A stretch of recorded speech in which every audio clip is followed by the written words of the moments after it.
آج 29 جون کو حضرت مولانا سلمان صاحب ندوی کا انتقال ہوا۔ اب دیکھنے کو یہ مل رہا ہے سوشل میڈیا پر کہ کچھ گروپس بٹ چکے ہیں آپس میں اور وہ جھگڑ رہے ہیں۔ یعنی کہہ لیجئے کہ 3 گروپ اگر میں کہوں کہ بٹ گئے ہیں تو یہ غلط نہیں ہے۔ ایک تو وہ گروپ ہے جو حضرت مولانا سلمان صاحب ندوی کے لیے دعائے مغفرت کر رہا ہے اور یہ کہہ رہا ہے اپنے واٹس ایپ اسٹیٹس پر لکھ کر یا ویڈیوز لگا کر یا پھر سوشل میڈیا پر یہ ظاہر کر رہا ہے کہ اللہ تبارک و تعالیٰ ان کی مغفرت فرمائے اور ان کی لغزشوں کو معاف فرمائے۔ ایک تو یہ ہے۔ ایک گروپ ایسا ہے جو سوشل میڈیا پر ایسا ہے جو ان کو گالیاں دے رہا ہے، یا تو کمنٹس کے ذریعے یا واٹس ایپ اسٹیٹس کے ذریعے، تو بس وہ ان کو گالیاں دے رہا ہے کہ یہ تو صحابہ کا گستاخ تھا اور یہ تھا، رافضی تھا، یہ تھا۔ ایک گروپ ایسا ہے ان میں جو بالکل خاموشی اختیار کر چکا ہے، یعنی نہ تو وہ دعا کر رہا اور نہ ہی وہ گالیاں دے رہا، اس نے بس خاموشی اختیار کی ہوئی ہے۔ اس مناسبت سے میں شارٹ میں آپ کو جواب دوں گا، نہ زیادہ لمبا جواب دوں گا نہ زیادہ چھوٹا۔ دیکھیے، کہنے کا مقصد یہ ہے جو لوگ ان کے لیے دعا کر رہے ہیں، یعنی دعائیں مغفرت کر رہے ہیں،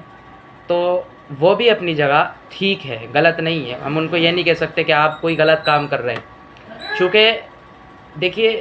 ان کی زندگی شروعاتی وقت میں بہت اچھی بھی تھی ہے اور انہوں نے دین کے لیے بہت اچھے اچھے کام کیے ہیں، دین کی خدمت کی ہے۔ اب آخری وقت میں ان سے میں مانتا ہوں کہ بہت سارے ایسے کام تھے جو ناقابل برداشت تھے اور بہت ہی زیادہ خطرناک گمراہ کن باتیں تھیں جو ہر ایک اہل سنت اس کو سننے سے کانپ جائے۔ یہ باتیں تو واقعی میں ایسی تھی، لیکن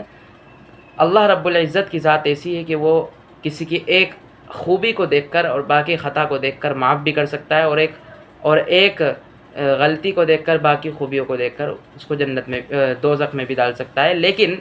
ہم کوئی فیصلہ کرنے والے نہیں ہوتے، یہ اللہ رب العزت کی ذات ہے، تو فیصلہ وہی کرے گا کسی کے بارے میں بھی ہو۔ دوسری بات یہ ہے، جو لوگ خاموشی اختیار کیے ہوئے ہیں اور نہ ان کو گالیاں دے رہے اور نہ ان کو جو ہے ان کے لیے ایصال ثواب یا دعا کر رہے، تو وہ بھی کہیں نہ کہیں اپنی جگہ ٹھیک ہی ہے، ہم ان کو بھی غلط نہیں کہہ رہے۔ چونکہ دیکھیے، جو آخری وقت میں ان سے باتیں نکلی اور جو کہی ہیں، ایک اہل سنت کا دل یقیناً اس سے چھلی ہوتا ہے، تو کہیں نہ کہیں وہ بھی اپنے دل میں یہ لے کے بیٹھے ہوئے بھائی صحابہ کے گستاخی تھی اور بس خاموش رہو، بس کچھ نہیں کہہ سکتے، اللہ چاہے تو معاف کر دے جو بھی، کیونکہ اللہ پر کسی کا زور تو نہیں ہے، اللہ رب العزت جسے چاہے معاف کر دے، تو کہیں نہ کہیں خاموشی والے بھی ایک درجے میں ٹھیک ہے۔ لیکن اب یہ جو تیسرا گروپ جو آ رہا ہے، جو گالیاں دے رہا ہے بھر بھر کر حضرت مولانا کو، ان کے اس دنیا سے جانے کے بعد رافضی اور پتہ نہیں کیا کیا کہہ رہا ہے، غلط گالیاں دے رہا ہے۔ دیکھیے، گالی دینا کہیں سے بھی مناسب نہیں ہے، چونکہ اب حضرت مولانا اس دنیا سے چلے گئے ہیں، اب گالیاں دے کر اپنا ہی نقصان ہے، ان کا تو کوئی نقصان نہیں ہو رہا، ہمارا ہی نقصان ہوگا۔ تو گالی نہ دیں، یا تو خاموش ہی رہیں یا پھر دعا کریں، یہ دو کام ایسے ہیں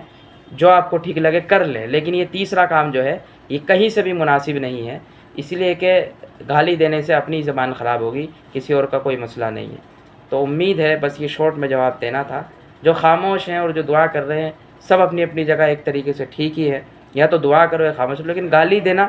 یہ کسی بھی صورت میں بہرحال ٹھیک نہیں ہوگا، چاہے آپ کسی بھی عالم سے پوچھ لیں۔